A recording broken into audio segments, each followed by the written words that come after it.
বাংলাদেশ ভারত সম্পর্ক একেবারে এখন হটকেক, আলোচনার হটকেক। এটা বলা যেতে পারে বাংলাদেশ ভারতের সীমানা পেরিয়ে এটা বহুদূর পর্যন্ত নাড়াচাড়া হচ্ছে এবং গত কয়েকদিন ধরেই আলোচনা যা হয়, ঝড়ঝাপটা যা হচ্ছে, বাংলাদেশ সরকার, ভারত সরকার, বাংলাদেশের জনগণের মধ্যে একটা বড় অংশ, ভারতের জনগণের একটা বড় অংশ এবং ভারতের দিক থেকে অনেকটাই অ্যাগ্রেসিভ ভূমিকা, যেটা বাংলাদেশে বলা হচ্ছে যে ইসকন নেতা চিন্ময় দাস, কৃষ্ণ দাস, তাকে গ্রেফতারের মধ্যে দিয়ে যার সূত্রপাত এবং সেই ঘটনার প্রেক্ষিত ধরে ভারতের বিশেষ করে বিজেপি, ভারতের ক্ষমতাসীন দল, তাদের কর্মী সমর্থকদের অ্যাগ্রেসিভনেসটা অনেক বেশি।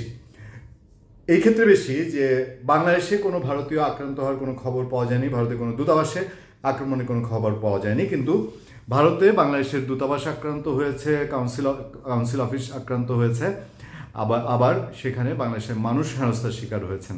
এমন সময়ে বাংলাদেশে গুরুত্বপূর্ণ যে ঘটনাটি ঘটেছে সেটি হলো বাংলাদেশে সব রাজনৈতিক দলকে নিয়ে বর্তমান তত্ত্বাবধায়ক সরকারের প্রধান উপদেষ্টা ডক্টর মোহাম্মদ ইউনূসের মিটিং।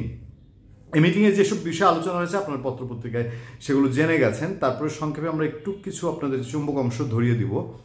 আমি যে জায়গাটিতে খুব দৃষ্টি রাখতে চাই সেটা হলো বাংলাদেশে অনেক বড় বড় দুর্যোগ গেছে, অনেক বড় বড়, ধরেন একেবারে স্বাধীনতার সময়তে, মুক্তিযুদ্ধের সময়ও বাংলাদেশের সর্বদলীয় ঐক্য প্রতিষ্ঠা হয়েছেও কিনা।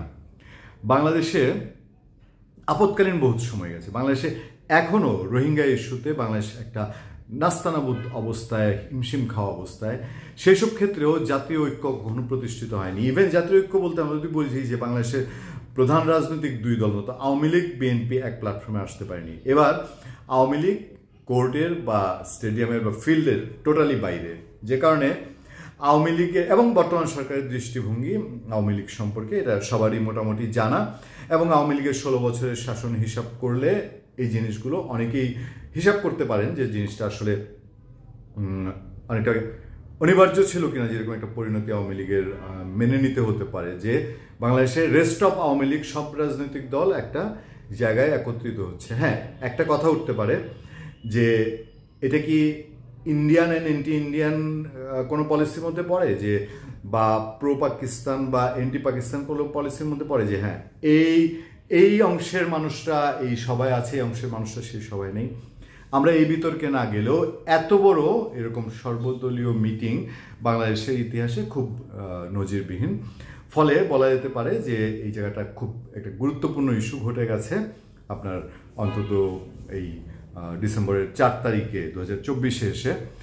এখন দেখার বিষয় যে এই যে ভারতে এই সবাই, প্রধান উপদেষ্টার সঙ্গে সবাই যে রাজনৈতিক দল নেতারা ছিলেন তারা সবাই ভারতের ভূমিকার সমালোচনা করেছেন। ডক্টর আসিফ নজরুল, তিনি আইন উপদেষ্টা, তিনি যে ব্রিফিং করেছেন সেখানে তিনি বলেছেন যে ভারতের কাছে আমরা নতজানু নই, আমরা শক্তিহীন নই।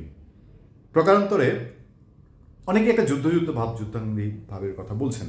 তাহলে বিষয়টা কি এরকম যে যদি যুদ্ধ ব্যাপারটা দাঁড়ায় তাহলে বাংলাদেশ সাহসের ব্যাপারটাই আগে আসবে, কতটা সমরাস্ত্রে সজ্জিত সেই হিসাবটা পড়ে কিনা। আবার বাস্তবতা কি সেটাও একটা আলোচনার বিষয়। যাই হোক, প্রধান উপদেষ্টার সেই সভার সূত্র ধরে আইন উপদেষ্টা জানিয়েছেন, আমার কাছে যেটা সিগনিফিকেন্ট মনে হয়েছে যে সব দল মিলে একটা বড় সমাবেশ করা যায় কিনা, সব দল মিলে একটি সিকিউরিটি কাউন্সিল করা যায় কিনা, সব দল মিলে ভারতের অপপ্রচারের বিরুদ্ধে কথা বলা যায় কিনা, বিদেশি সাংবাদিকদের দেশে এনে বাস্তব চিত্র দেখানো যায় কিনা। এখন বিভিন্ন দূতাবাসে হামলা এবং সবচেয়ে জোর দেওয়া হয়েছে যেটা যে ভারতীয় মিডিয়া, এবং এখন বলা হচ্ছে যে ভারত বাংলাদেশের বিরুদ্ধে একেবারে লাগাতার ক্যাম্পিং চালাচ্ছে। ফ্যাক্ট ফাইন্ডিং যেই সংস্থাগুলো আছে তারা অনেকগুলো ফেক ভিডিও পেয়েছে যেগুলো ভারতে মানে যারা এই বাংলাদেশ বিরোধী এন্টি বাংলাদেশ সেন্টিমেন্ট তারা খুব এগুলো ব্যবহার করেছেন, এগুলো ছড়িয়েছেন। সেই জায়গা থেকে ভারতের সাথে এখন বাংলাদেশের ভারত মিডিয়া, বাংলাদেশ মিডিয়া দুটাই একরকম মুখোমুখি একটা জায়গা বলা যায়।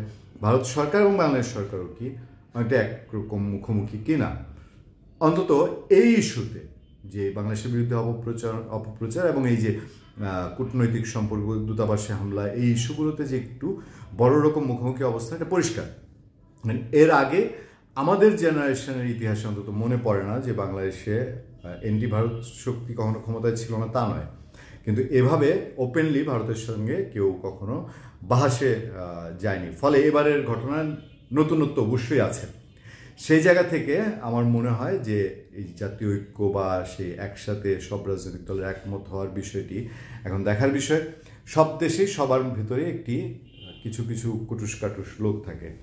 আমি গতকাল একটি কন্টেন্টে বলছিলাম যে আমরা ভারত বিদ্বেষী, ভারত বিরোধী নই, আবার আমরা ভারতের একেবারে ওই সবসময় বলেছি আপনারা এখনকার যে ঘটনাবলী চলছে তার আগে আমাদের আগের যে চ্যানেলগুলো পূর্ণিয়ার খোঁজ, পূর্ণিয়ার খবরের ঘর, ইউটিউব, ফেসবুক, সেগুলো দেখলে আপনারা বুঝবেন সেখানে আমরা সবসময় বলে এসেছি এই জায়গাতে আমরা স্থির যে হ্যাঁ, ভারতের সঙ্গে আমাদের অসম কিছু বাণিজ্য, অসম কিছু চুক্তি, অসম কিছু নতুন চুক্তি তাদের 7 সিস্টারকে শান্ত রাখার জন্য বাংলাদেশ উজাড় করে দিয়েছে আওয়ামী লীগ সরকারের সময়, যেটার তুলনায় বাংলাদেশ তেমন কিছুই পায়নি।